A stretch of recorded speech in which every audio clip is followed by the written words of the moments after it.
Good evening, everyone. This is Robert Haynes with the National Weather Service in Burlington. Doing a quick sound check. If anyone could let me know if they hear me, that'd be great.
Hello and welcome to those joining into our winter course for our virtual Skywarn webinar. Just a few housekeeping notes. There is a handout. If you click under the handouts tab, you can see a PDF form of this presentation we'll have tonight. And just a note, if you don't have any microphone or computer audio, you can select under the audio tab to use it via a toll-free phone call. And that way you can chime in and maybe receive audio if perhaps you do not have a microphone for your computer. So that can be an option. There is a separate PIN that will need to be submitted for that, but you should see it when you select phone call.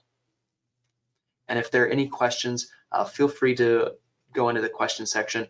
I'll have that open here so I can check on those every now and again to answer some questions. We'll get started in just a couple of moments to let more people come in.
All right, again, this is Robert Haynes, and I think we're going to go ahead and get started here. Again, for those of you who've just joined the call, just a few housekeeping things. There is a handout provided in the Handouts tab. And if you ever have any questions during the webinar, we'll have separate slides where we'll stop and pause to answer questions. And there's also a tab there on your GoToWebinar pull out there where you can ask some questions or type them in. And if there are any issues with the audio, just let me know. You can do it through a phone call if you aren't able to, if you don't have a microphone for your computer. So without further ado, we'll go ahead and get started, and welcome to our Skywarn spotter course for winter hazards. We started doing these virtual courses in March with the pandemic beginning, and now we're about to round out the year. I've been appreciative of everyone who's joined these calls. I've seen consistently some of the same people who joined with us in March and May, listening to our courses as we've continued throughout the year. So I wanted to express my thanks to you before we get started. So without further ado, we'll get started with our presentation here. We'll discuss what is Skywarn, what does it mean for us at the National Weather Service here. We'll provide a quick overview of the overall structure of the National Weather Service here in Burlington. We'll give a brief overview of thunderstorm types and spotting to kind of round everything out, but our primary focus tonight is going to be on winter weather hazards and winter storms. And then we'll go into some depth on how to measure snow and ice, and then reporting on imping. We have some new additions, and we'd like to share those. So Skywarn is a national network of volunteer weather spotters. It initially started with amateur radio, but since then has expanded. Many other people also participate in Skywarn spotting, including members of the public. The main thing about Skywarn is there are sets of observers trained by the National Weather Service to help us report any kind of significant or severe weather going on in the area. And in those instances, it can help us create more accurate forecasts by knowing ground truth observations. Anyone can be a storm spotter, really. Amateur radio were the first, and then emergency managers and firefighters, law enforcement officials also participate, members of the media, researchers, students, and of course the general public, and then co-op and COCO-RAs. There's a lot of overlap between them and us as well. And then storm chasers can even provide some useful information for us since they like to hunt for those tornadoes. How to become a spotter? It's a completely voluntary thing. There's no membership fee and it's completely free. The level of activity you want to participate in Skywarn spotting is entirely up to you. The only thing that we ask is that you're trained by a forecaster from the National Weather Service. That can be through an in-person training, which we'll hopefully be able to do at some point next year, but a virtual course like we're doing right now will also count. We also have a Comet and Met Ed course available. I have a link there that you should be able to pull in the PDF. It has a sign up, but it's completely free. So you can sign up and take the course on that, and we will also accept that as well. I get notifications whenever those courses are completed by someone. If you do happen to move outside of our forecast area, we would encourage you to contact your local National Weather Service to your new home and let them know. They would be more than happy to let you know. We basically communicate back and forth whenever new spotters move in and out of our forecast area.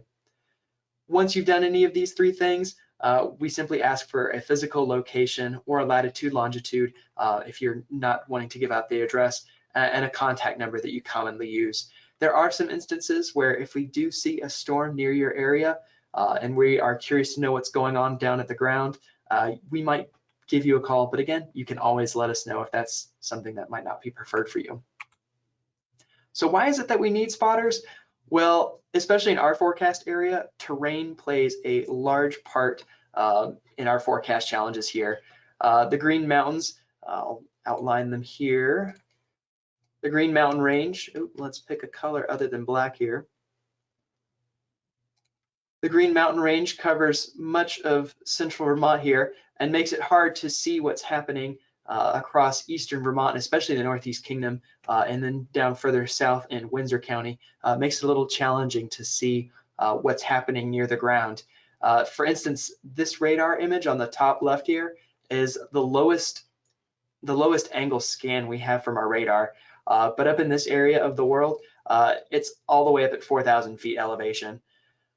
And so when you go further and further up, you are able to see more of those details, but anything below that, we actually can't quite see. In the instance of tornadoes, that's particularly important because tornadoes are going to be at ground level, not necessarily all the way up at 4,000 feet. Will there always be a strong circulation? But part of the reason we have this beam blockage is that the elevation of a lot of these summits here in these mountain ranges in the greens is right around 4,000 feet. So that makes it difficult to see things near the ground in like Washington and Lamoille counties and Orange as well. So spotters are very important in providing that to us. Oops. Trying to use the pen tool for the first time so I can highlight things. Right, so here we go. So yeah, spotters are quite important. While radars might see what's happening up in the clouds, a storm spotter is going to be able to see what's happening at the surface. And so your reports go a long way in helping us issue severe thunderstorm warnings, especially where we might not have all the information. To bring an example from winter that recently occurred where storm spotting played a big role in our warning was a heavy wet snow event that occurred March 23rd of 2020. We were anticipating the potential for heavy wet snow. The probabilities based on ensemble forecasting suggested that there was a good chance, like between anywhere from 50 to 70% of seeing 1 inch per hour snowfall rates. But as you can see, it tracked relatively quickly across our forecast area. Our forecast at the time indicated anywhere between 4 and 6 inches of snow, but what we wound up getting was quite a bit more than that. And one of the things that means is a lot of these snowfall amounts of anywhere between 8 to 10 inches, that hits our warning criteria for snowfall. So with that, we were able to make some quick decisions based on storm spotters that reported that they were receiving more snowfall than we had in the forecast. So when we receive your report, that can go a long way in helping us issue warnings that can go and that goes down the road, that can inform anyone who's, say, salting roads or plowing, that the situation is a little more serious than we may have forecast, and that might help them to mobilize a little more quickly. So we've discussed a little bit about what a Skywarn spotter is and why they're important to us. Talk a little bit about us here at the National Weather Service. Our mission is to provide weather, water, and climate data for our local area. And through that, we also do forecasts and the short-term warnings like the winter storm warnings or severe thunderstorm warnings or tornado warnings. That's us here, and we issue those for the protection of life and property. And then there's also the snippet of enhancing the national economy. We're part of the Department of Commerce, so a lot of what we do impacts travel and traffic. Our vision here at the National Weather Service is to make a weather-ready nation. We want to make sure that everyone is prepared to respond to weather, water, and climate-dependent events, and spotters go a long way in helping us fulfill that mission. So we greatly appreciate the volunteer efforts of our spotters here because it goes a long way to making our mission possible. So here in the National Weather Service in Burlington, we cover all of Vermont except for Bennington and Windham counties down in far southern Vermont, but we also cover the 4 northernmost counties of New York. So what do we do here? We are a 24/7 operation here. There are always at minimal 2 people here working on the forecast, checking up on observations, and making sure everything's running smoothly here. The weather never stops, so we don't either. We have all kinds of routine duties, and that goes from monitoring the climate data that I mentioned earlier, but we also provide weather services and public service, like answering phone calls. But we also do things like community outreach, like we're doing right now. We also do tours and awareness campaigns, and of course, spotter training. We work with also our local, state, and federal partners. They are our primary users of our weather information as far as decision support services. But we also work a lot with universities. We have students that volunteer here and we also do research programs with them as well. So what is the timeline for some of our warning products that we might, or some of our headline products, I should say, that come out of the National Weather Service? Whenever we're warning for any kind of hazard for winter, we start with a hazardous weather outlook. These are generally issued just prior to any winter-related product, saying a heads up that there's the possibility down the road that there could be snow, winds, extreme cold, or flooding. This is usually issued out to like 2 to 5 days in advance. When we're a little more certain about weather hazards that are headed our way, we start to alert the public that the potential, though not guaranteed, for warnings are possible. And that can range anywhere from blizzard warnings, ice storm warnings, wind chill warnings, and of course the winter storm warning, which is our most common. These are issued anywhere from a day to 2 days from the onset of an event. And for snowfall, we are typically talking about 6 inches or more being on the table whenever we issue a watch. When it comes to warning, these are suggesting that threats are imminent or are about to occur. We'll issue these anywhere between 12 and 36 hours. And for snowfall, that's going to be anything more than 6 inches in 12 hours or 9 or more inches of snow in 24 hours. When it comes to ice, generally anything greater than a ½ inch of elevated ice accumulation will be what we're looking for there. So that's just a quick overview of some of the products that we might issue as far as hazards for like winter are concerned.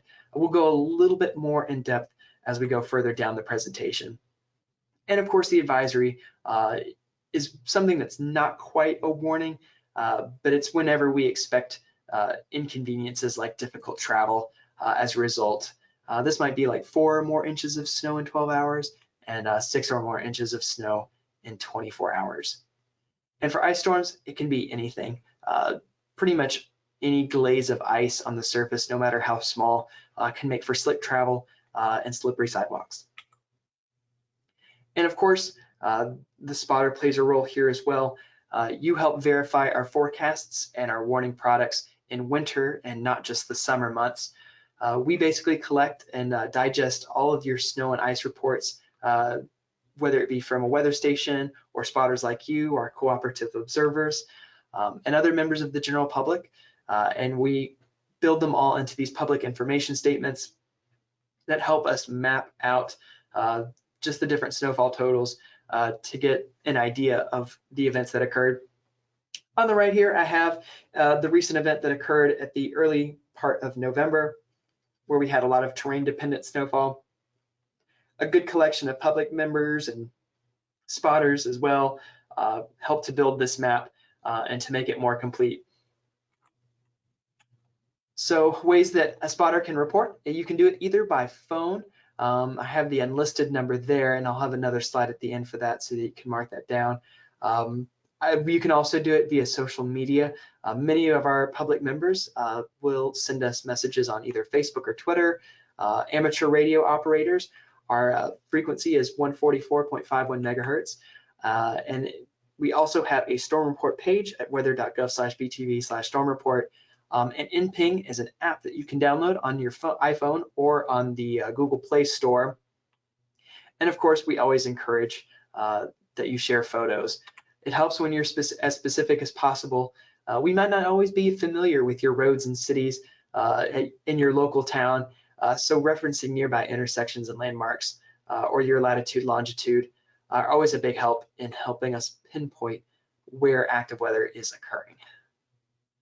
All right, so at this point, before we get started in the meat of the webinar, I'll open up the floor for any questions.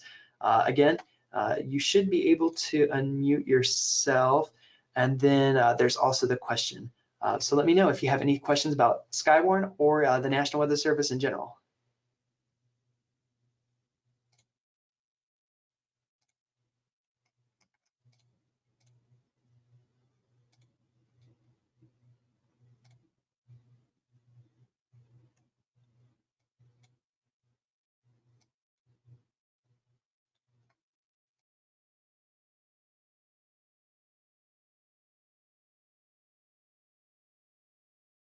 All right, nothing heard. We'll go ahead and get started on looking at thunderstorms. We'll go really quick through these since we're not really in thunderstorm season much anymore. Basically, for thunderstorm science, thunderstorms need at least 3 ingredients. They need at least some moisture, atmospheric instability that helps storms to grow into those cumulonimbuses, and a forcing mechanism that's not as necessarily needed in the summer, but in the fall and winter, a good cold front will help make up for any lack of atmospheric instability. To become severe, storms often need something a little extra, and that something is wind shear. Wind shear helps to separate storms from their downdraft and often helps them stay stronger a little bit longer. A variety of other factors can combine to make storms more or less organized, but generally, the more organized a thunderstorm is, the greater the severe threat will be. We are well past our thunderstorm climatology for severe weather. At this point, we don't have as much daytime heating with only about 6 or 7 hours of daylight. And with that, with less heat, your atmosphere is not able to hold quite as much moisture as well. So we lose out on 2 of the 3 thunderstorm ingredients during the winter. But sometimes with a good upper level low, that can make up for any lack of instability. Like today, we even had a thunderstorm that made its way up Shazy and made it up to the international border just today. So they can still happen outside of the summer months, but usually you need a good synoptic scale forcing to make that happen. At the least organized end of the spectrum, you have the single cell, often referred to as a popcorn thunderstorm. These are storms that are small, typically very brief. They usually are not severe, but they're driven by just the afternoon daytime heating. These storms can produce brief heavy rainfall and clusters of lightning strikes, but with these storms, there's little to no wind shear as a part of these systems. So what ends up happening is a thunderstorm develops in a small area, and once it does, it rains out across that area, but without any kind of winds to move it away, the downdrafts associated with the rainfall will cut off the updraft that's supplying the thunderstorm with its energy. And so it naturally dissipates as a result of that. The multi-cell thunderstorm, on the other hand, this one is just several clusters of thunderstorms. What ends up happening with these is the cold, you get like a little bit of a gust front, which is basically like a small scale cold front. You can see it right over here in this radar image, this small line of smaller reflectivities in these light blue colors. And that indicates where a gust front is blowing up things like bugs and debris. And that can tell you where thunderstorms might organize down the road. With these, they're just slightly more organized. And so as a result, you can get stronger wind gusts, periods of hail, and if they're training over the same spot, then you can get flash flooding in that area. Generally, the microburst is the greatest threat from these multicellular cluster thunderstorms. And with these, what you'll see happen sometimes on the extreme ends will be that it kind of flattens everything like a pancake in one direction. And so that will let you know that a microburst has occurred. Most cases, it won't be this extreme in the Northeast. Usually up here, a tree will be knocked down as a result of a cluster of thunderstorms. Going up the scale of organization further, there's the quasi-linear convective system. We often just call them squall lines. There are groups of thunderstorms that have high winds and heavy rain, and they form this nice line segment. Whenever you have areas where the system bows out, or whenever you see these areas curling, that can be indications of where you see that level of organization. That's where you have the potential to see things like tornadoes. And so you can see here like these little notches here, areas ahead of that where some of the updraft is interacting with the downdrafts that are coming in off the backside of these squall lines, and they can produce some quick spin-ups. But for the most part, any of these tornadoes are going to be short-lived in duration, and the greatest threat with squall lines are going to be strong winds. Squall lines will often have nice cloud features like the shelf cloud. These form as the gust front ahead of the system interacts with warm inflow ahead of the front. And so you get these neat little structures where behind it, you can see the visibilities behind the shelf cloud are much lower due to the heavy rain. Often this is a sign that you are in for some heavy rain and damaging winds whenever you see these features. Here's a good example of one that came through. One of our employees here captured this off the roof here. We can see the nice, the shelf cloud coming through. And what's really nice is you can see some of the blues. Part of the reason why you sometimes see these different colors in these clouds is the result of ice in the clouds, like from hail and things like that. It scatters light a little bit differently than rain droplets. And so you get some more unique colors when you see hail in the clouds. The derechos are an extreme example of a squall line.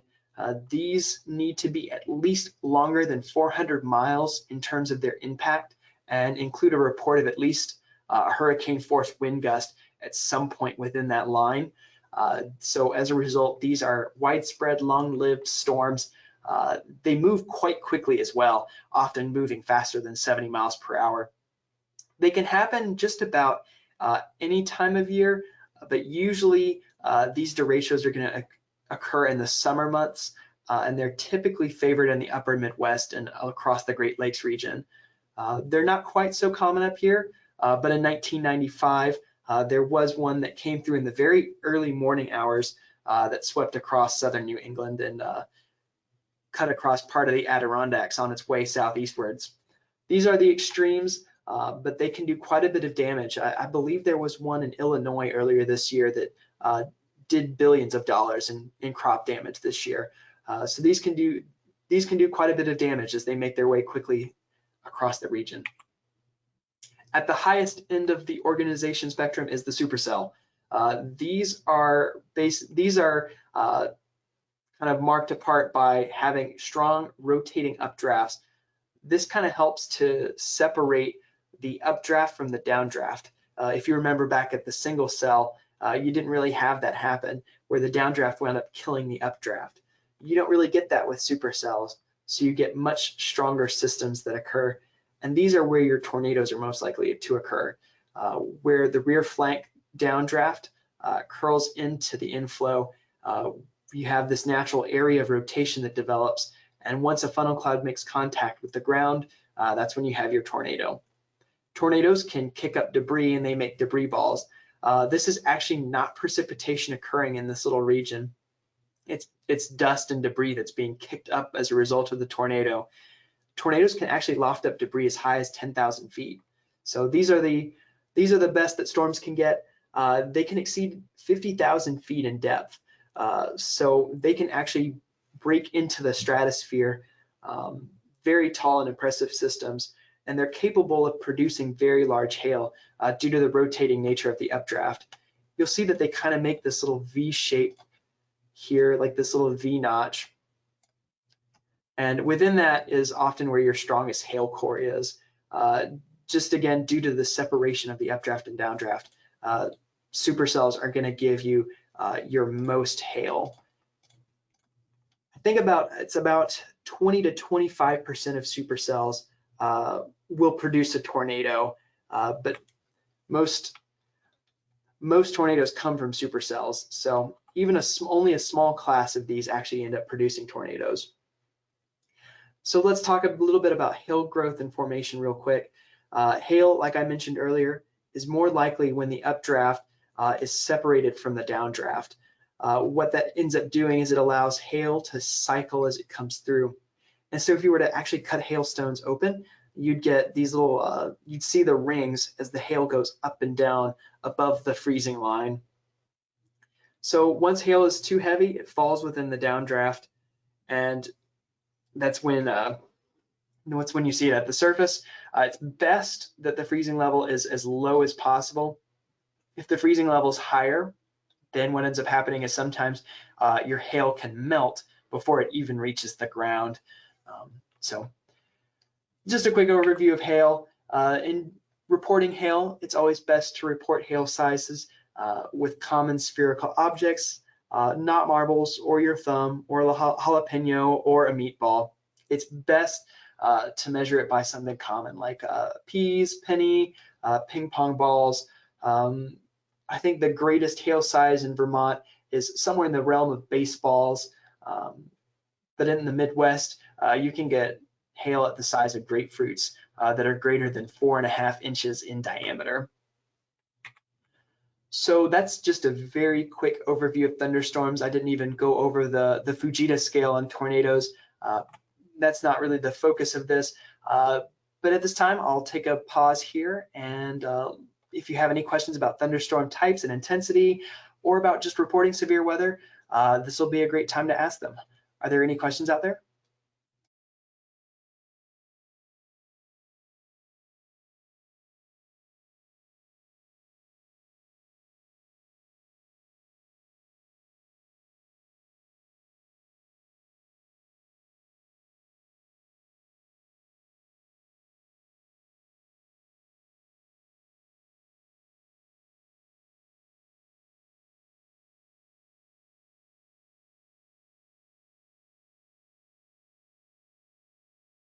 All right, nothing heard. If there is an audio issue where you're not able to unmute yourself, let me know. You can always go in the questions, in the questions tab, and let me know if you're having an issue in the audio there. And there also should be a chat box as well where I can see those things as well. So again, if you have any questions, feel free to stop me at any time as well. With that, let's go into winter. Let's talk about the meat of our discussion this evening. Before we get started on anything, let's talk about the role of the jet stream in winter. During the summer months, the jet stream is relatively weak, and that's because thermal contrasts between, say, like Florida and Vermont may not actually be a whole lot. We can get in the 80s in the summertime, and Florida's typically also in the 80s or maybe in the 90s. During the winter, though, the thermal contrast is much stronger. We might be close to 0, while Florida is still in the 60s and 70s. And what that ends up doing is that allows the jet stream to be a little bit longer. The jet stream thrives on these thermal contrasts.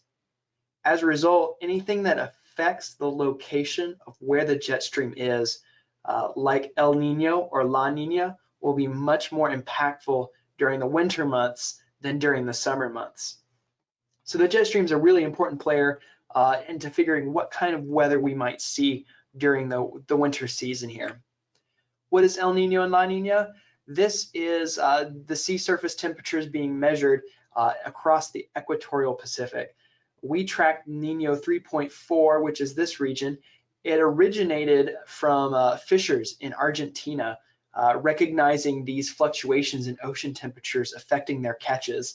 And so eventually down the road, that caused the study that found this oscillation, where about every 2 to 7 years, you'll have periods of sea surface temperatures around 0.5 degrees Celsius or warmer in El Nino, and about 0.5 Celsius below normal for these long periods of time for La Niña events. These ocean temperatures this year, this is as of October 2020 here, and it still remains true today. Temperatures across the equatorial Pacific are all below normal at this point in the year. A moderate La Niña event is expected this year, and that plays a large part in our seasonal forecasting. The results of these ocean temperatures typically results in a slightly stronger jet stream. And so what this does is usually atmospheric blocking takes place here in the Pacific Ocean. And so most systems are going to try and travel across the northern US, and they're going to be fast to do so. La Niñas are usually conducive to Alberta Clippers coming down. This will be the type of year to do it. But whether or not we're warmer or wetter than normal in the year kind of depends on their setup. And that's something that La Niña is not going to quite capture completely. So whether or not we have a warm winter or a cold winter, or if we're particularly snowy or not, is really a toss-up for these kind of seasons. It plays a large part into what our winter weather outlook is for this year. In general, we're expecting slightly above normal temperatures when you consider smoothing across all 90 days of what we count winter here in December, January, and February. But the probabilities show no preference for precipitation as of the time of the outlook on October 15th in 2020. Just to relate to what some of our winter climatology is, typically in the valleys, anywhere in the ballpark of 50 to 80 inches will occur. In generous years, we can get up to 100 inches in some valley locations. Across higher elevations, typically more than 100 inches of snowfall occurs in a year. At the coldest point in our seasons, highs typically range from the mid to upper 20s, with most areas seeing lows in the single digits. So if we have a slightly warmer year, we might have slightly warmer temperatures, but in the grand scheme of things, it's still quite cold for snow. Even if we are slightly above normal, we can still easily get snowfall. And these seasonal outlooks, there also can be periods of time where we can see bitter cold snaps. Even if we're above normal for the entire season, we can still experience sharp cold and heavy snow at any point in the year. That can sometimes end up being more memorable than the whole season itself. For our number of snow days, January is our month where we see the most snow days. At the extremes of a month, we'll see 22 out of 30 or 31 days in a month with snowfall in either December or January. But for the most part, at minimal 5 or 6 days within a month during this winter season, we'll have some level of snow. And if we look across the entirety of the year, generally about 2 to 3 of these days will feature at least 6 or more inches of snow in a year. On the really active years where we're having a lot of heavy snow, we can see as many as 4 or 5 days with more than 6 inches of snow in the area. And on your PDF, if you have downloaded that, you'll be able to click on this link here in the title, and that'll take you to our winter climate page where you can check some of this out for yourself down the road if you'd like.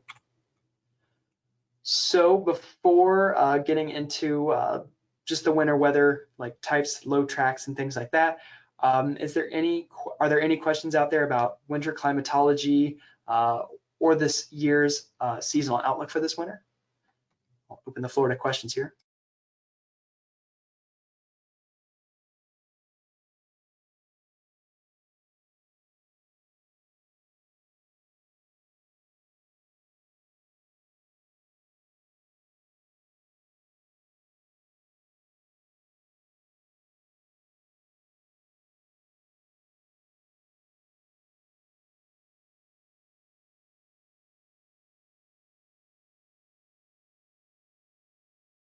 All right, nothing heard. So let's go into what makes snow what it is, and let's talk about precipitation types. On the one hand, you have rain. When temperatures are above freezing across the atmosphere, usually as you go further and further up the atmosphere, you will get colder. You can have inversion layers aloft, but typically at some point, precipitation is going to start as a dendrite or some kind of ice crystal. Even in the heat of summer, clouds will have cloud ice in them. But as you get further and further down the surface, if you have too much warm air, this will transition to rain before reaching the surface. On the other hand, if your atmosphere is cold throughout, such that you have temperatures consistently below freezing, you can even have a little bit of your profile be above freezing. Your dendrite will make it all the way down to the ground as snow, just as it is. When you get towards freezing rain, things get a little bit more complex. Much of your atmosphere starts below freezing, but as your snowflake falls, it encounters temperatures that are warm enough to melt it.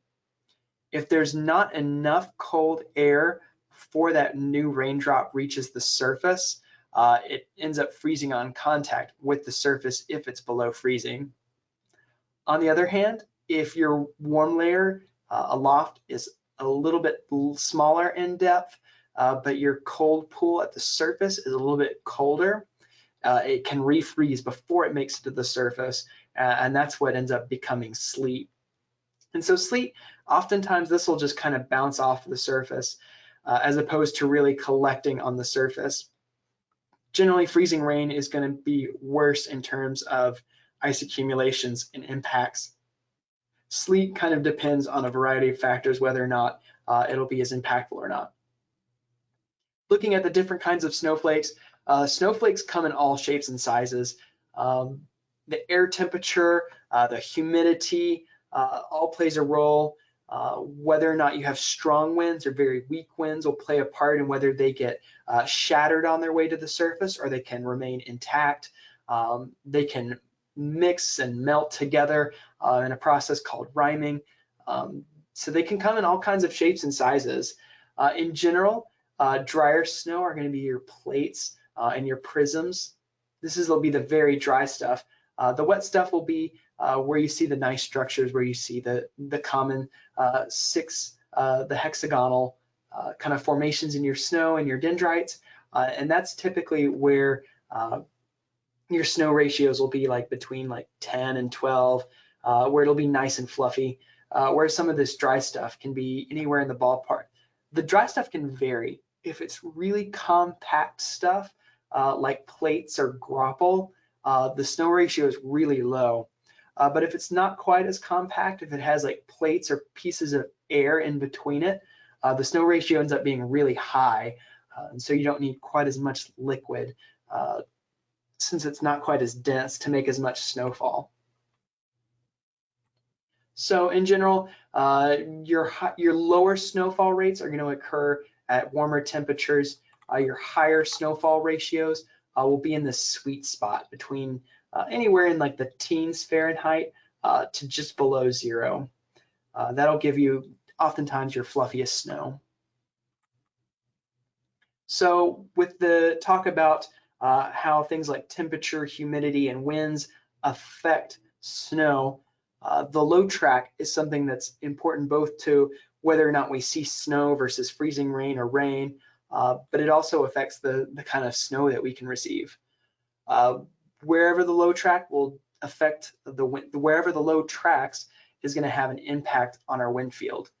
If a low passes off to our north, our winds are going to be out of the south, which is where a lot of warm, moist air is. We can get periods of heavy, wet snow out of these, but more often than not, this will limit the chance of snow. We'll often see a transition to rain. The weather system that we just had yesterday took a track like this, where it came across the southern U.S. And tracked towards Lake Ontario and along the St. Lawrence Valley.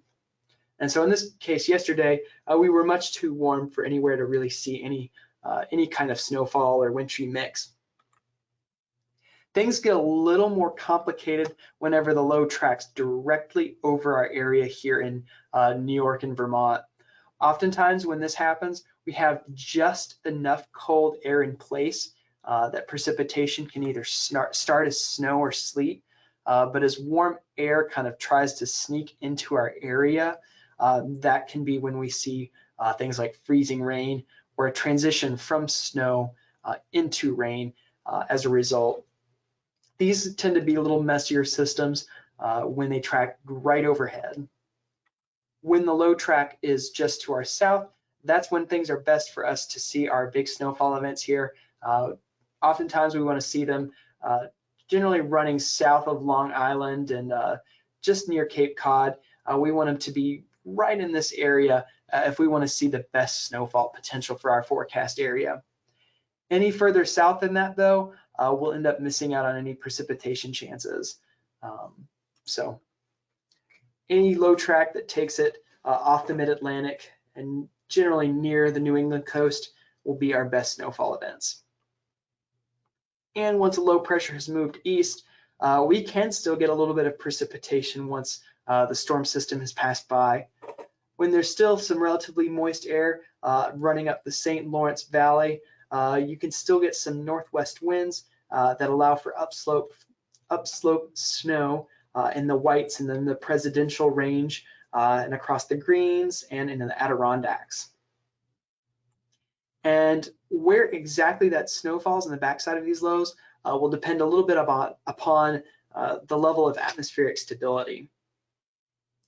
Sometimes you'll hear us talk about terms like blocked flow, or is the flow like semi-blocked, or is it entirely blocked? What we're referring to there is if you have your northwest winds, we'll pick out the pin here. When you have your northwest winds coming into, especially like the Champlain Valley, what ends up happening is it reaches the Green Mountain Range, but it can't overcome those mountains because of the atmospheric stability. So as a result, your snowfall totals are going to be focused in the lower valleys. When it's semi-blocked, on the other hand, it usually can make it up the foothills and near the summit. And in those cases, your summit levels, like at Mount Mansfield, up at Killington Peak, are going to be highest during semi-blocked flow events. On the other hand, when you get towards unblocked events, in these cases, you'll see your greatest snowfalls downwind of the mountain ranges, and you'll see very little here in the lower valleys. So just to kind of review, here's like a look of the upslope flow for an unblocked event, for a semi-blocked, focusing on the summit ranges, and for a blocked event, focusing in the lower valleys. All right, so we've talked a little bit about low tracks. Oftentimes we kind of pull these together into what kind of region they're impacting. The Alberta Clipper, we've brought this one up a couple times in relation to La Niña this year. This will probably be a lot of what we see this year. We'll see lows tracking out of the Alberta province in Canada, and usually they quickly make their way across the northern tier of the US. Typically these produce dry snow events just due to the cold air that they come with. They're not like nor'easters that have their origin further south and have warmer air. So due to the cold air in place, it can make for some bitter cold with very dry, fluffy snow. Here's an example from last year of a Alberta Clipper that did a good job overproducing in the snowfall department. Produced, I think, about 4 to 6 inches of snow across parts of south central Vermont.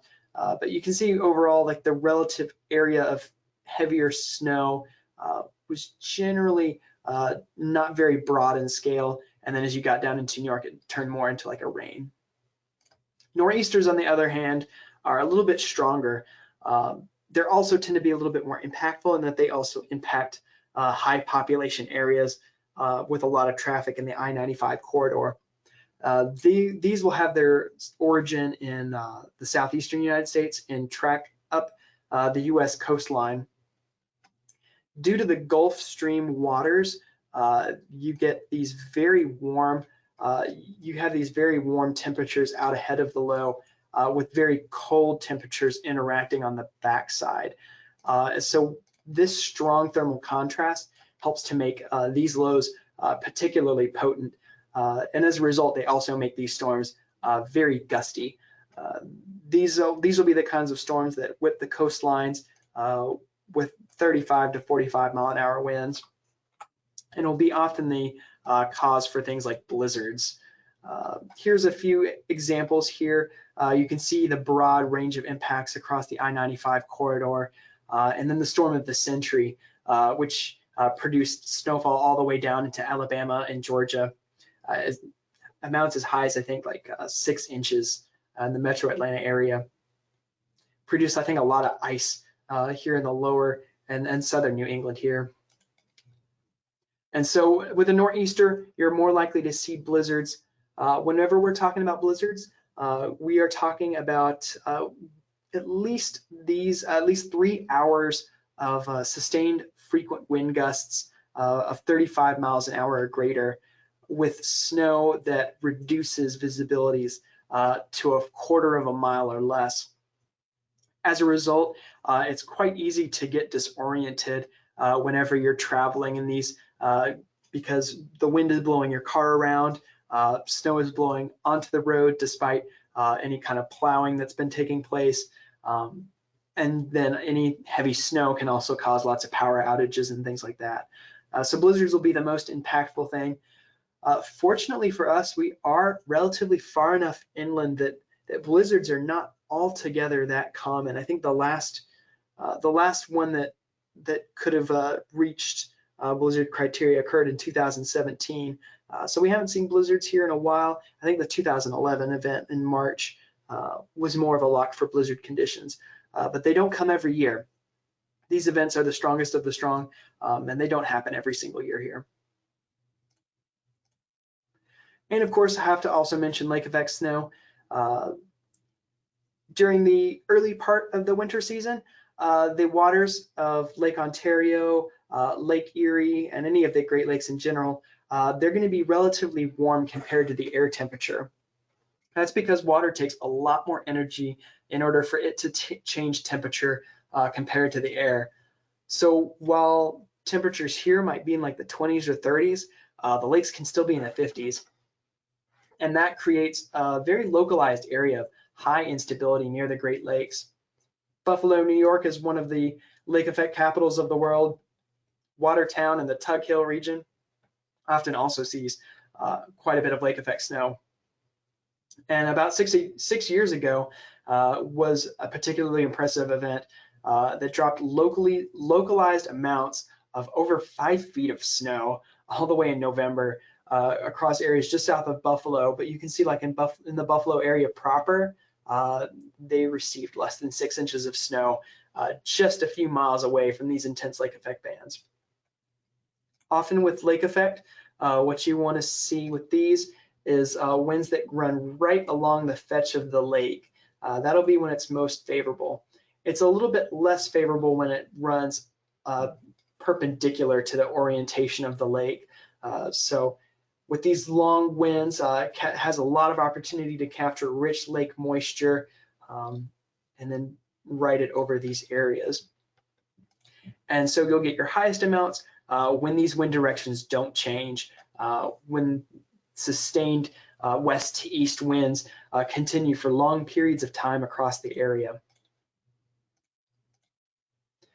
And sometimes you can even get feeder bands that make lake effect bands across the eastern areas even a little bit more intense, where some of the snow falling out of stuff like either Lake Superior or Lake Huron can come across and affect the snow in Lake Ontario by seeding it with dendrites of snow already occurring. Lake effect snow can extend as far as 200 miles away from the Great Lakes. Towards Leap Day last year, we had a good event where lake effect bands spanned all the way from Lake Ontario and made it all the way into Maine. So when the conditions are right, these lake effect showers can travel quite the distance across our area. For the most part, they'll focus on the Adirondacks, where winds also kind of ride up the slopes of the Adirondacks and get deposited in the mountain ranges up there.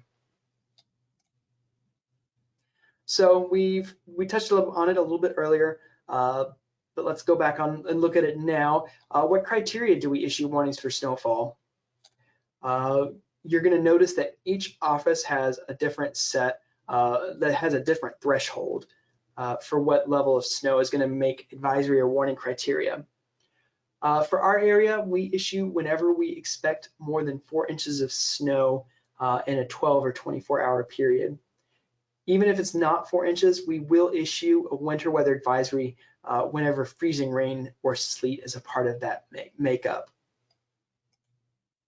When it comes to warnings in a 12-hour period, we want to see 6 inches at least. With this, there's probably at least a window of time where heavy snow at rates of greater than 1 inch an hour are in question. So as a result, the total for the snow warning criteria in a 12-hour is going to be a little bit less than a 24-hour period, just due to the travel impacts from heavy snow. When it comes to 24 hours, we want to see about 9 inches in a 24-hour period here. With these, oftentimes the impacts can range from power outages and things like that if snow is able to collect on power lines, this is often when we start seeing troubles there. On the smaller time frame, on the scale of like 30 minutes to 3 hours, is the snow squall. We don't really issue snow squalls based on the amount of snowfall, but we issue snow squall warnings based on the impacts that we expect.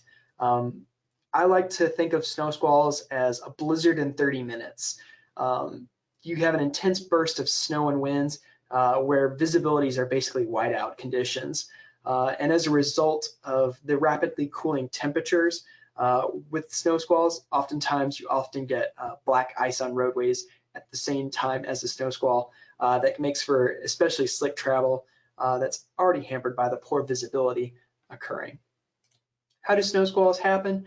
It involves a lot of the same processes as lake effect snow, but we want a particularly strong cold front to be sweeping across the area at the same time. So oftentimes, snow squalls are most favorable both early in the winter season and as you get late into the transition towards spring. These will have strong gusty winds of greater than 35 miles an hour for the most part, heavy snow that greatly reduces visibility, and the rapid onset can catch motorists by surprise, which is one of the reasons why we send these through things like the wireless emergency alerts, or we'll be getting ready to do so if we haven't started doing so now, and why we started warning for these. Due to the high impact that these relatively small events can have, it happens in just 30 minutes, and it might only drop an inch of snow, but sometimes some of the greatest injuries out of any kind of snowfall or the greatest traffic accidents can occur from these snow squalls as they make it across. Part of the reason why this is so impactful is because of flash freeze. What ends up happening sometimes with snow squall events, temperatures ahead of the cold front will be just above 32 degrees Fahrenheit. So you'll have this pocket of heavy, wet snow that's falling across the area. What ends up happening though, if the cold front is sharp enough, like say you have temperatures in the teens or the 20s that come in immediately behind this snowfall, that's when you get anything that's melted on the roadways to almost immediately transition into ice. So this makes for especially dangerous travel whenever a flash freeze is involved. So we've covered here a lot of ground. We've covered low tracks, Alberta Clippers, nor'easters. We've covered lake effect snow, blizzards and snow squalls, and our different winter weather headlines. We've covered a lot of ground. So at this point, I'll open up the floor for questions.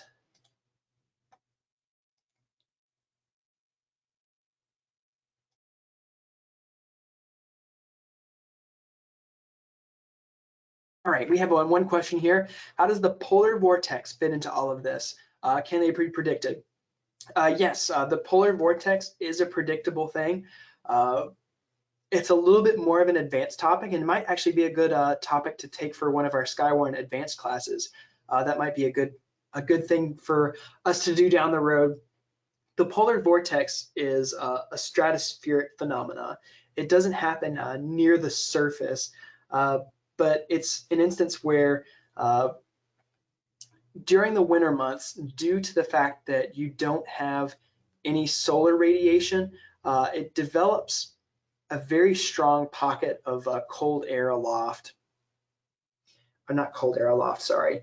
But basically it just creates this large circulation in the polar region. And from time to time, what ends up happening is this polar vortex gets removed from the poles and can shift down as far as places like Vermont. The polar vortex can make it down here. In those conditions, so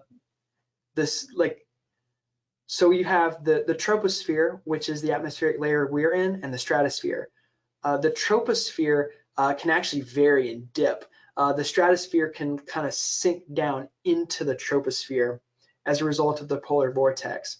And so what that does is think of like a figure skater, where when you make your pocket of troposphere smaller, that's going to try and induce a natural curvature in the flow across the in our neck of the woods. That makes it easy for strong storms like nor'easters to develop. So usually that ends up giving us both an Arctic air mass and particularly strong areas of low pressure that can impact our region. We are improving in terms of being able to forecast the polar vortex. It used to be that models did not have the resolution to go high enough in the atmosphere to be able to do that, but more and more focus lately has been put on increasing the depth that models can see of the stratosphere and calculate out to more accurately predict where exactly the polar vortex goes if it gets displaced. Another question we have here, are there circumstances when low tracking is especially difficult? Yes, typically low tracks are hardest when we have what we call a split flow regime. We kind of mentioned, we'll go back here to our jet stream slide.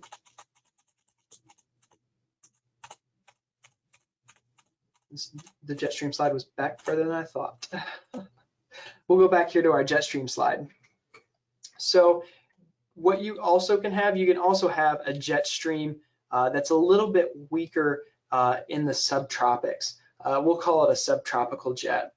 And that will set up anywhere between like Mexico, the Gulf of Mexico, and down into Florida. Occasionally, whenever the, let's see, I'll erase this and make a better drawing here.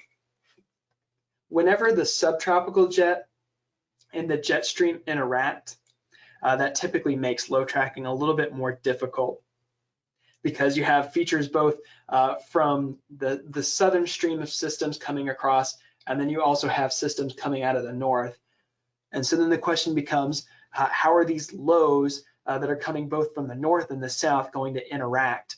Will they kind of phase together? Will they not phase together? Or will they just kind of stay separate and apart from one another? Will one low coming across make it too dry for conditions for the next low, and vice versa? So that's one of the ways that lows can be hard, is when you have both northern stream systems and southern stream systems both meeting together in our neck of the woods. Great question. Are there any additional questions?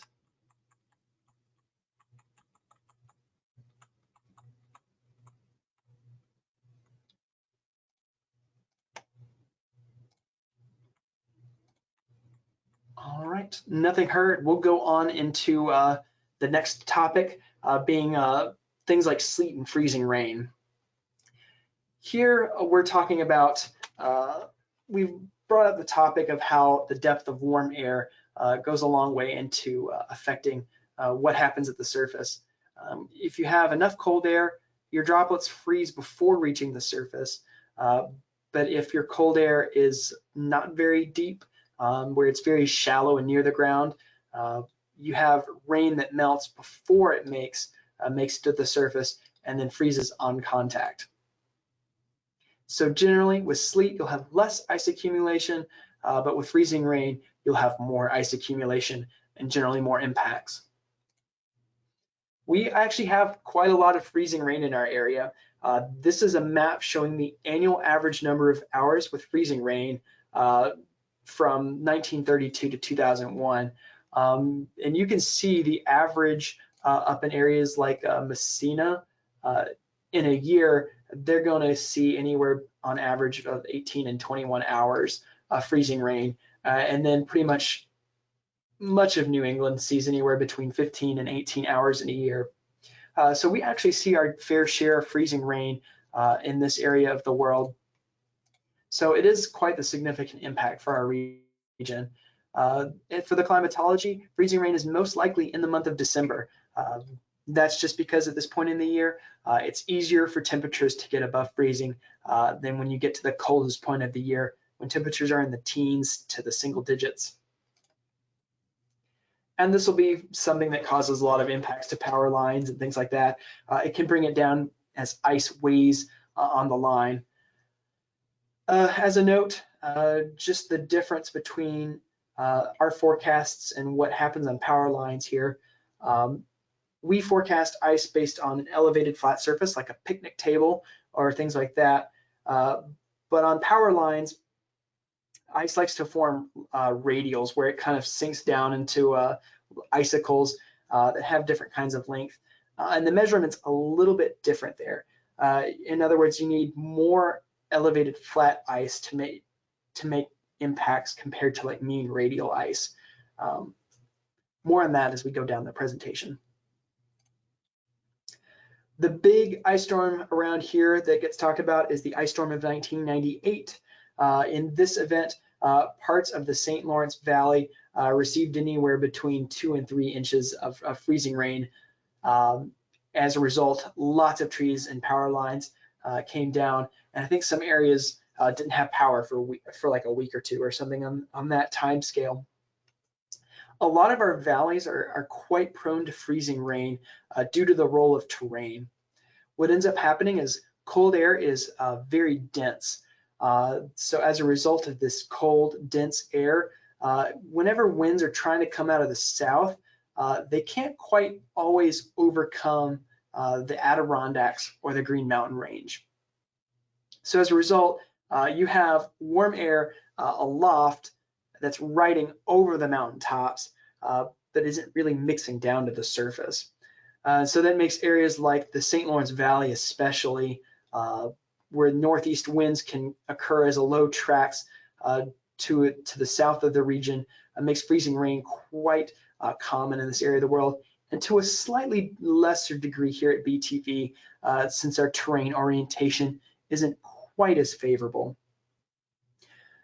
So in general, when you have these winds aloft not impeded by the friction of terrain, you end up getting air that warms faster, like say 3,000 or 4,000 feet above the surface than happens here on the ground.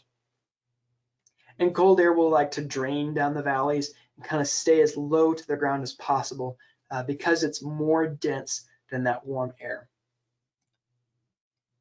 And so here's just a weather map of that event as it occurred. Actually, this is the 1998 event.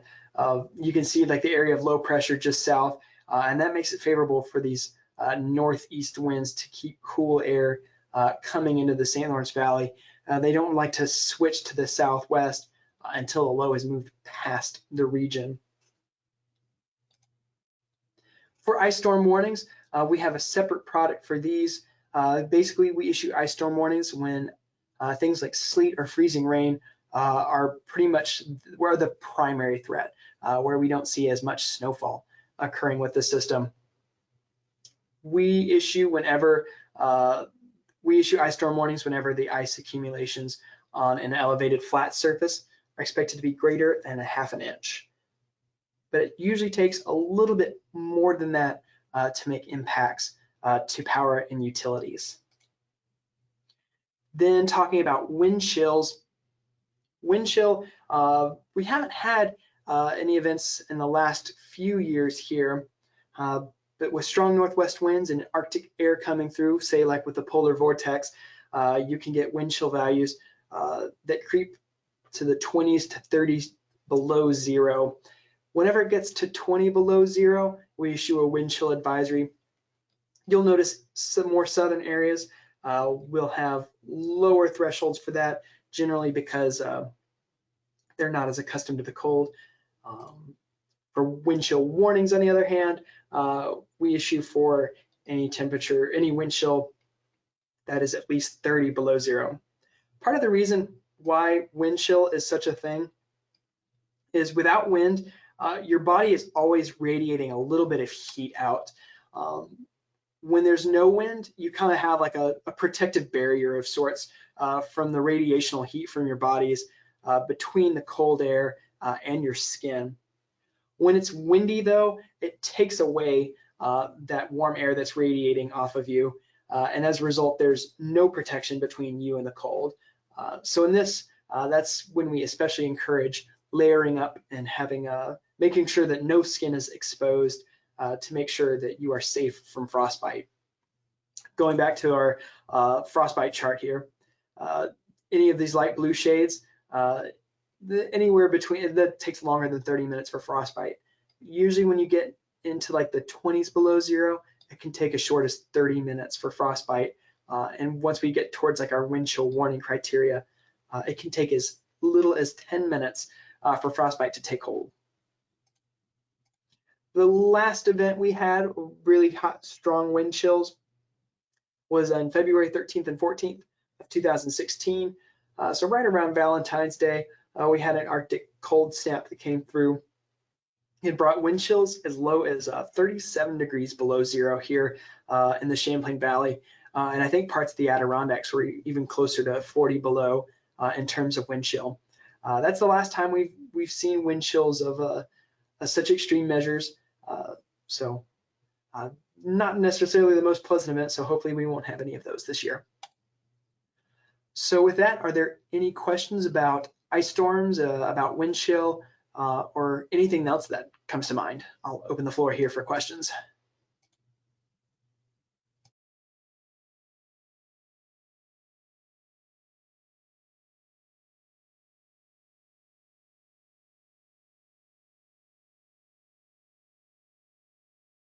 All right, we do have one question here about why November and December are the cloudiest months around here. That goes a little bit back to our discussion about whether or not the flow around the mountains is blocked or unblocked. If you have a lot of moist air in the low levels of the atmosphere, and it's kind of traveling from northwest to southeast into like the Champlain Valley, if the atmosphere is too stable, those winds can't carry themselves over the mountain ranges. And so you end up with a lot of moisture trapped in the Champlain Valley, especially. And so what ends up happening is you have all this moisture locked in this one place, all converging together. And as a result, you just have lots of cloud cover, especially in the month of November and December. The reason why that happens, during the winter months, we get an inversion that often likes to set up around like 4,000 or 5,000 feet. And so as a result, you'll see like that's right around the mountain summit levels. And so that those temperature inversions that like to set up there make it really hard for those winds to overcome the mountain ranges. Once you get deep into the winter, oftentimes your surface high pressures are so strong, it just wrings out all the moisture. The Arctic air can't contain as much moisture. You need typically a warmer air mass is needed to allow for the most moisture in place. I don't know if I answered that question perfectly well, but long story short, stable air will kind of keep moisture trapped in the mountain ranges. And usually downwind of the mountains, you'll see kind of stable wave clouds where it kind of like you see pockets of clear, but then like you'll see a straight line of cloud, another row of clear, another row of clouds. But yeah, that's one of the reasons for that, just the overall atmospheric stability. Where can we get copies of the charts? So there is a handout. You can click under the handout tabs and you can get a PDF where you get a copy of the presentation. You can also, I think, go, if you search like something on Google, like I think if you Google something like Eastern Region snow warning criteria or ice storm warning criteria, those should pop up fairly like high on the list of a Google search.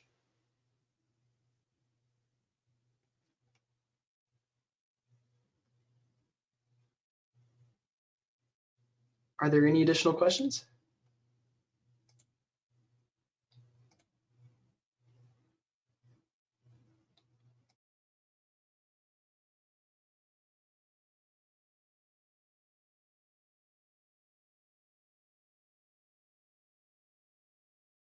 All right, nothing heard. We will now go on to our next topic, winter flooding.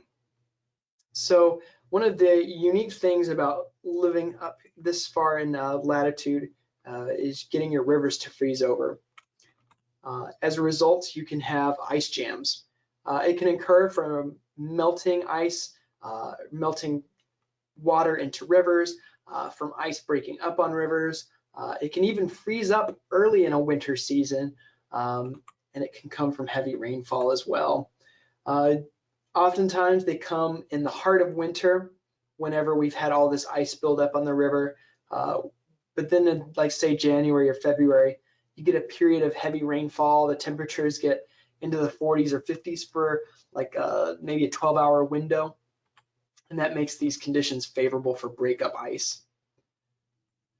Favorable conditions for ice jams. We'll focus on two different types of ice jams here tonight. The first type is the freeze-up jam. These will typically occur early in the winter season, following the first cold snap. Typically, you want at least 3 days where the average temperature is below 0 degrees Fahrenheit.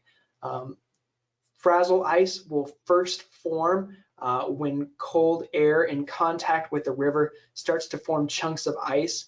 Then that ice can kind of mix together, and it also kind of can build below the river and can cycle through, almost kind of like hail. It can follow turbulent eddies in the river to thaw, refreeze, and make new clumps of ice together. And if you have a very cold snap where it lasts for like at least that 3-day period, you can rapidly build that ice up where rivers are still quite high, where river flows are quite high still, and that ends up causing freeze-up jams. These are a little bit less common. Oftentimes we are cold enough during the season where we at least get a little bit of ice to slowly accumulate before that first real hard cold snap. But freeze-up jams can occur. I think Montpelier had one that was really bad in the late 90s. As far as breakup ice jams, these are a little bit more common. They can happen at any point in the winter season, wherever river rises are greater than the current ice thickness.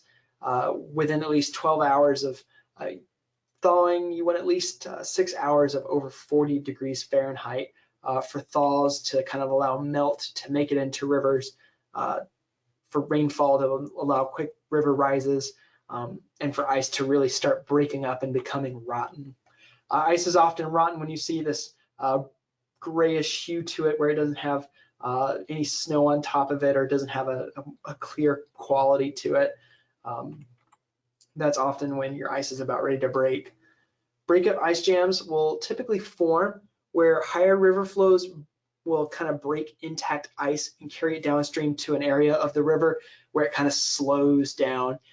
This can occur wherever bends in the river occur, wherever like bridge abutments are set up, sandbars, and where it kind of opens up into a lake.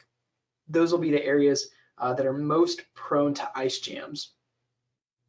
Something new what we're going to try doing this year, we're going to try and do river ice surveys this year. Oftentimes we do have people report river ice conditions, but for some smaller streams and smaller rivers, we don't always get up-to-date information from emergency managers, town garages, or from spotters. But this is something that's valuable for us to know as we get towards the end of the winter season, because they can have quite the impact. In worst case scenarios, you get water and ice on roadways. That can become particularly problematic whenever temperatures then fall below freezing. That water, if it stays there long enough, can then freeze on the roadways. Oftentimes, what'll end up happening is you'll see water more kind of stream over the edge as it gets blocked by ice.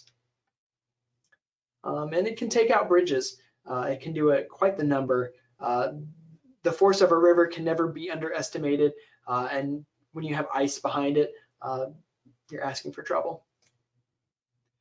For these, we don't issue any kind of special product that says ice jam flooding or ice jam alerts or anything like that.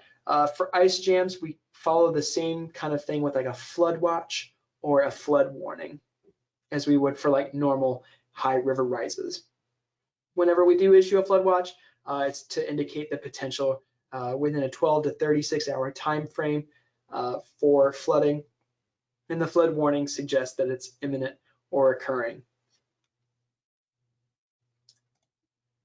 ice jams have quite the signature on river gauges.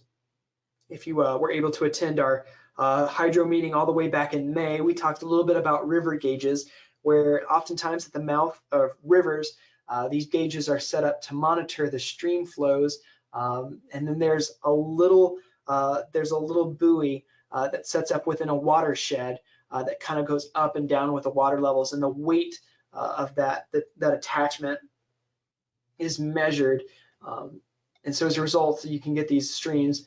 Whenever you get an ice jam that develops, you'll see more erratic behavior within the gauge itself.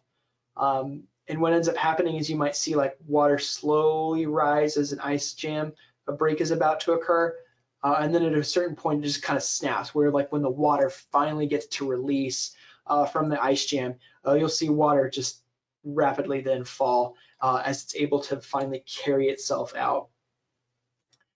We're able to usually detect when rivers are ice affected based on the river gauge, but knowing when that exact moment of when that ice jam is going to give way is always a little bit more difficult to determine.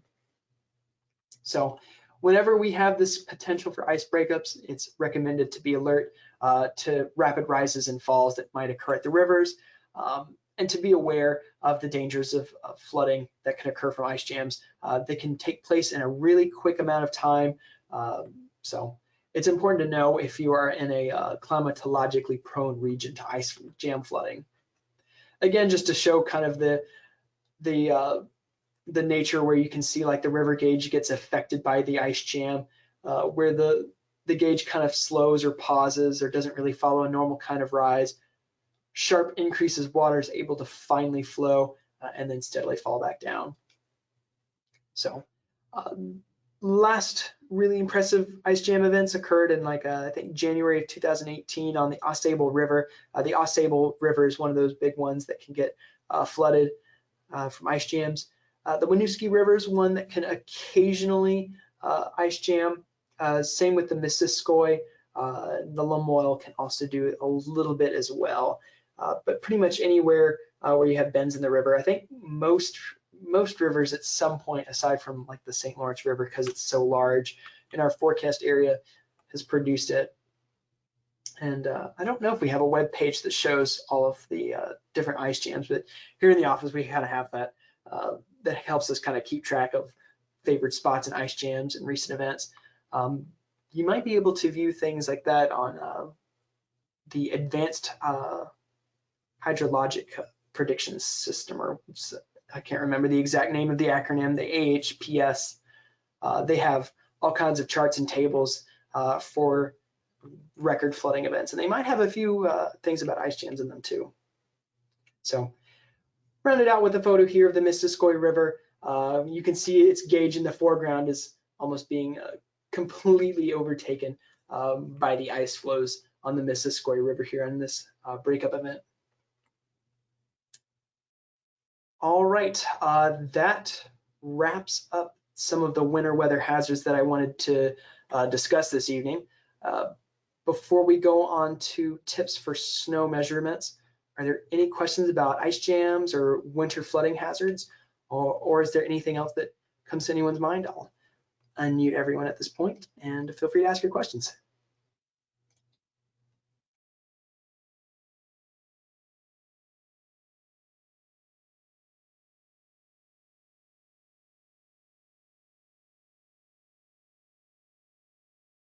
All right, I do see a question here about whether or not we do have a hydrologist here, a full-time hydrologist.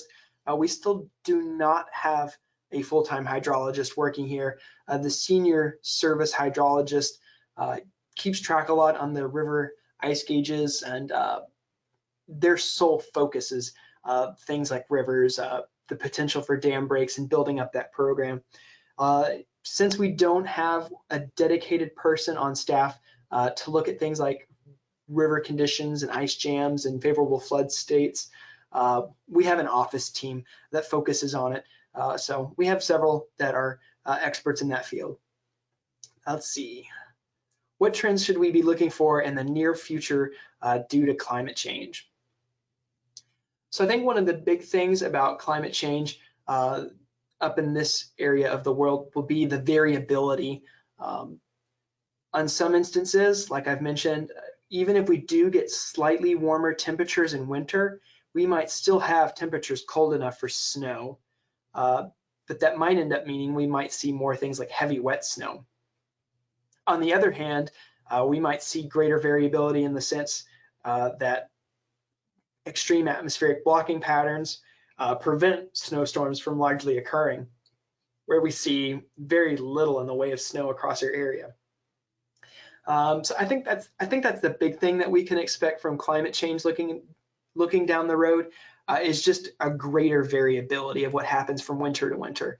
We might have some winters that are particularly harsh, where we have that polar vortex ride down into our forecast area and produce bitter cold for long stints of time. But we might also see a large absence of cold where not as much snow occurs.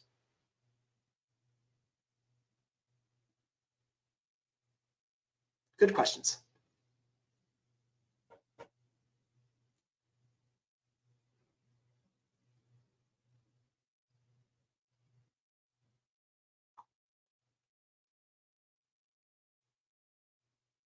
All right, if there's not any additional questions, we'll hop onto our measurement portion of our course here tonight.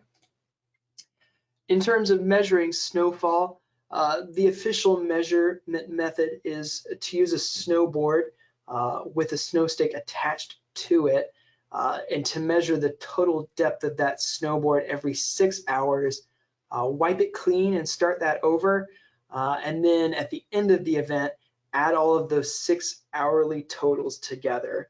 That's how any kind of FAA observer, any National Weather Service observer is going to try and do their snowfall measurements. Naturally, we take some from the public regardless of the snow measurement used. There's always going to be a little bit of variability that occurs from melting, from the compaction of snow, from the potential for any pockets of air between the surface of the snow and the ground, and things like that. So in general, when recording snow, we always encourage any of our spotters or users to take an average, take several measurements in the ground, and not just one, and see how things kind of average out together. Typically, you want to avoid drifted snow where winds pile up snow. That's typically not going to give you an accurate measurement. Snow measurement has a lot of variability, and this is just one way we do to try and minimize that, but there's still always going to be a little bit that takes place. The perfect place for your snow measurements is going to be in an open spot. In an open areas, you won't get quite as much of that impact from winds, and snow also kind of likes to dip as it starts melting. It'll kind of dip into your tree bases as well. So typically wide open areas away from trees and buildings are ideal places to put your snowboard to measure snow. When it comes to ice measurements, we measure based on flat surfaces, but we will also take radial measurements of ice. The flat measurement is easy. You basically stick a ruler and make sure that you have a level sight of that. So you can see the amount of ice here, about a ½ inch here. In terms of radial ice, the main thing that makes radial ice measurements a little more complex is like you have like that tree branch or like a fence line in the middle. So what you'll do is you'll take one addition of one side of the branch and another for the other side. And so that way you can have just those two areas and not include that tree branch in your measurement. So with this, forecaster from the National Weather Service in Albany did just that with a radial ice. He calculated one side had an average of about 3/16 of an inch on one side, and then on the other side was about 7/16 of an inch, which gave him 3/10 of an inch of ice accumulation. And something I think that's important to stress for our spotters this year is that we would really appreciate the photos of your ice accumulations given that we're trying to focus more on consistent use of flat ice measurements. If you do send us a radial, we will take the photo and everything, and from that we can make a conversion. There's a conversion rate that we can use to take that radial ice measurement and apply it to a flat ice surface. Part of the reason that we're doing that is that our automated surface observations from like our ASOS weather stations, they've started measuring ice based on flat ice accumulation. They've added new instruments that can do that. So to be consistent with that, we're looking for elevated flat ice accumulations. So with that, those are the basics of how you measure snow and ice. In general, it's best to take averages. And in sending us those reports, we greatly appreciate photos. That helps us kind of corroborate and helps us feel a little bit more confidence in the measurements taking place. As far as getting alerts for things like the blizzards, ice storm warnings, winter storm warnings, or snow squalls, some of the ways you can get that, you can have a NOAA weather radio ready at hand. You can also get alerts through phone, whether that's through the wireless emergency alert system. We've been continuing to tweak and work with federal partners on what weather information we can send out. And then also local TV broadcasters and media outlets will display any of the watches, warnings, and occasionally sometimes the special weather statements that we issue that we're keeping an eye on. They'll kind of help get our message out in ways that we can't really do here at the National Weather Service. So having that trusted media outlet is always wise. We have a wide variety of local stations across our areas, many to choose from, and we have a lot more technology in the palm of our hands. You can always find our weather page at weather.gov/BTV to pull up the latest information there as well. In terms of winter weather safety, I guess I thought I wouldn't have quite as much time to go through winter weather safety stuff, and I figure most people up here in the north are a little more familiar with that, but we'll go over real quick on winter weather safety. I think the number one thing up here is to be prepared with this winter storm kit and to make sure your vehicle is equipped for winter. Most everyone here applies snow tires to their vehicles. I don't think I've seen too many people run with chains. Chains are a more temporary solution, but since we have snow much of the winter, usually the snow tire is the best fit for us. About 70% of vehicle accidents and their injuries are going to be due to snow and ice, and about 25% will occur from people being caught out in the middle of a storm. So it's always important to kind of know the road before you go. In general, if you're traveling any kind of distance, the weather forecast can change frequently. So it's good to be up to date on the latest information. Focus less so on the exact numbers, but whether we expect significant travel impacts. That might be a good way to determine that. Whenever you see warnings, that's when we expect our impacts to be the highest, but even advisory level events can still cause considerable headaches where you can have accidents or injuries related from traffic. And as always, have a reliable and dependable source for weather. In your car, make sure you have blankets, extra coats, shovel, flares, non-perishable foods, have a bag of sand just in case you need a little bit of extra traction. Windshield scrapers, you want to make sure that your fluids can adequately handle well below freezing temperatures. Jumper cables in case your battery is not able to sustain the cold. Other things like that to make sure that your vehicle is equipped for winter will be the most important thing. There are additional slides at weather.gov/safety/winter that goes into a lot more details. You can find a lot more information on winter weather safety and making sure that you're the most prepared for the winter weather season. As we start rounding out our virtual course here this evening, just want to remind everyone of the different reporting methods that we have. You can report either by phone. We have a toll-free unlisted number. Naturally, we prefer this number not to be made public. We prefer this to be used just by those who are storm spotters to be able to have that direct access to reporting information to us. We also encourage reports on social media. When an event is particularly active, we might not always be able to post or completely monitor Facebook or Twitter, but that's a good way to get reports to us. Amateur radio, we do have a ham station here set up, and we can take reports if amateur radio is needed. If you are licensed or if you don't have any other communication methods, that can be one way to do it. You can also submit the weather reports at our page at weather.gov/btv/storm report. And then I'd encourage the InPing app. It's a nice way to really quickly, just with a tap of a few buttons, you're on your way to sending a snowfall or snow squall report. And as always, we encourage sharing of photos.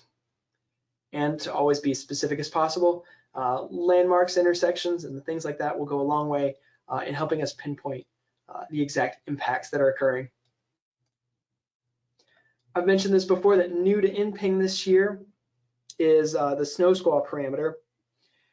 We started issuing for snow squall warnings 2 years back, and we're still working on building just a method of verification for this phenomena that we've started warning. I mean, the phenomena has always, I suppose, been occurring, but it's something that we're trying to keep track of a little bit more due to the traffic impacts that it can have. If you already have the InPing app, it's under Select Report Type. It might not be in the most obvious place. It's under Reduced Visibility, and there you should be able to find snow squall and be able to select it.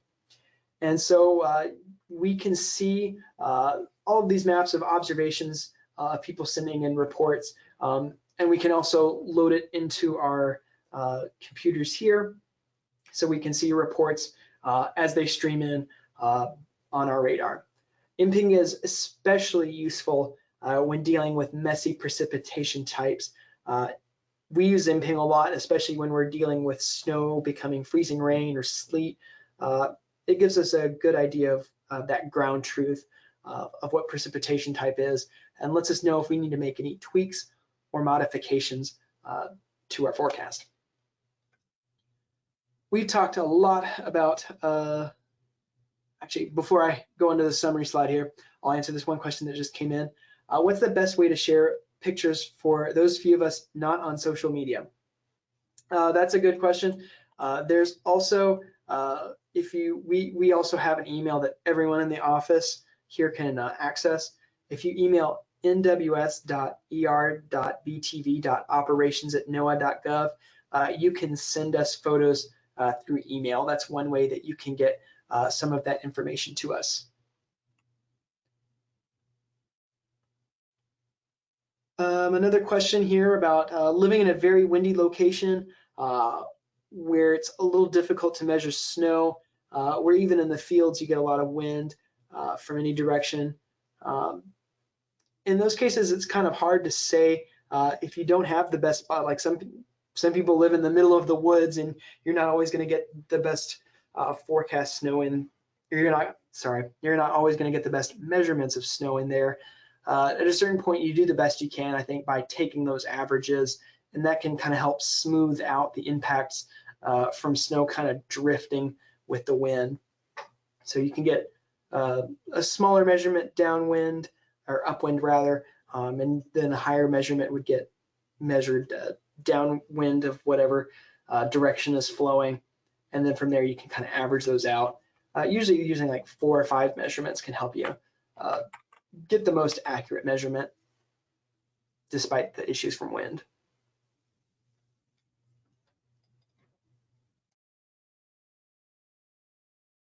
All right, so in summary of all that we've discussed tonight, we've covered a broad topic of just general things about the weather. There are many more things that we could go in and way more depth as well.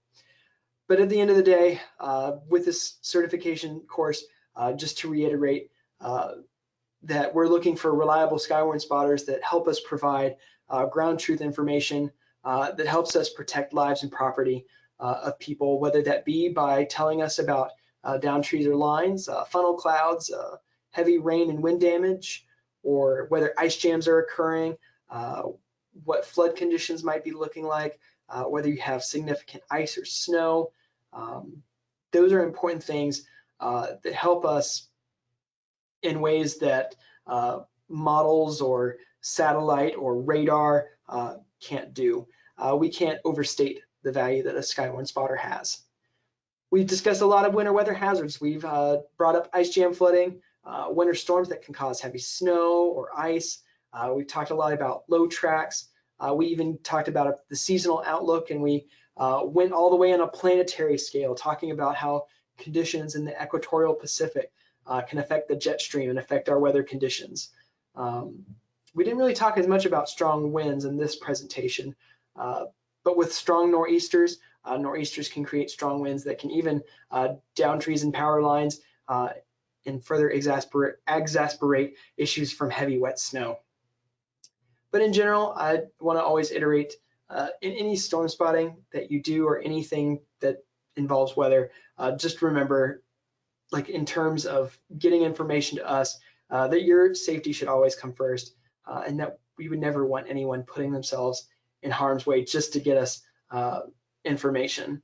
The best way you can prepare for this winter is to winterize your vehicle and be prepared for the cold in case you get trapped in it. So with that, we'll again open the floor. Are there any questions about just the whole sum of the course, about like precipitation types, low tracks, winter weather safety, or about reporting? At this point, we will open up the mics again and let us know if you have any questions.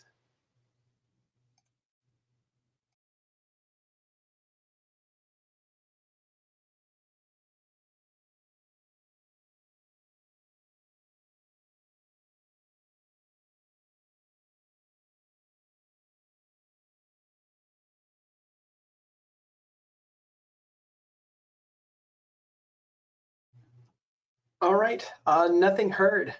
I think at this point we will go ahead and start wrapping up the presentation. Good things to report. Just here's a quick summary list of good things to report. Obviously, tornadoes, water spouts, or funnel clouds are good to report. If you see a dangerous thunderstorm where you see strong damaging winds, hail, or heavy rain, where tree limbs or power lines or structural damage occurs, those are good things to report. If damage occurs as a result of lightning, that's also something that we can record, and people can actually use that for insurance, litigation, and things like that. So helping us have that information can eventually help someone else down the road.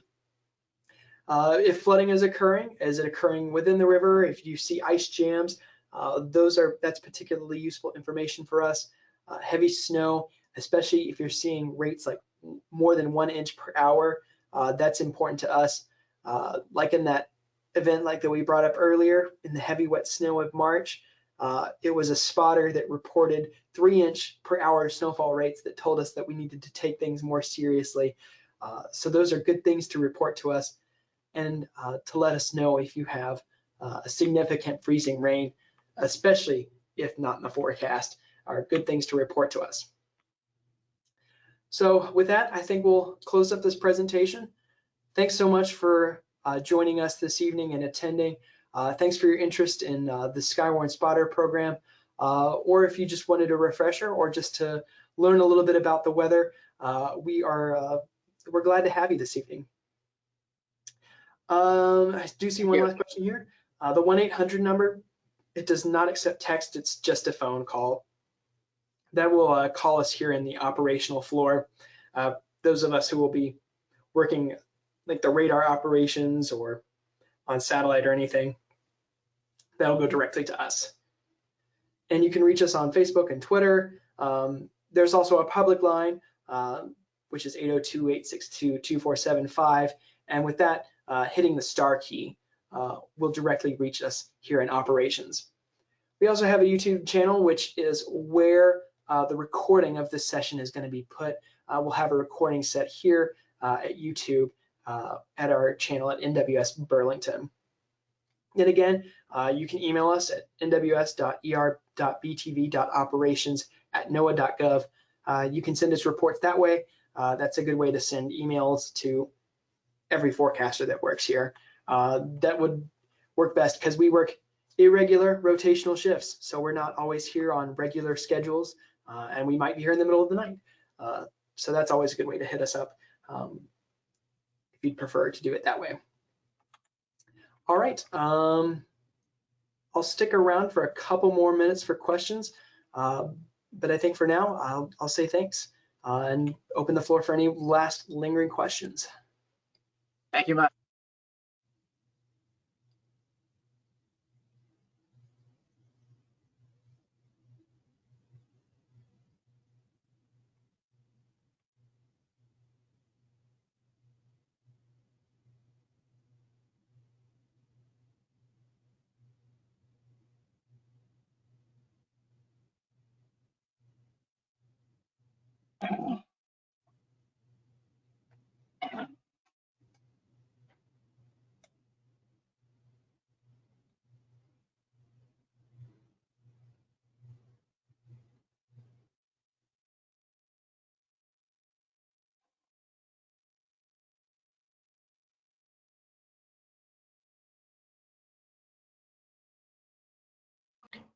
Thank you.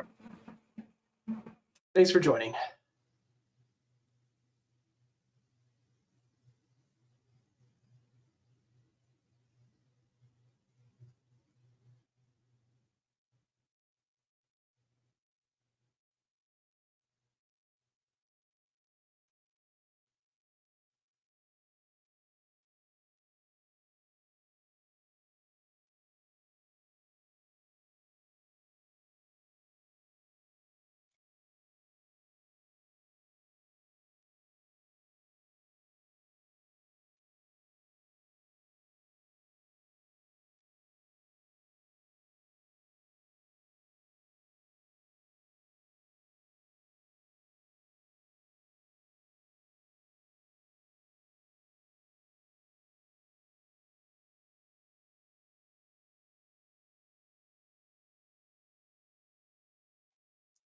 All right, I think I'm going to close the webinar here at this point.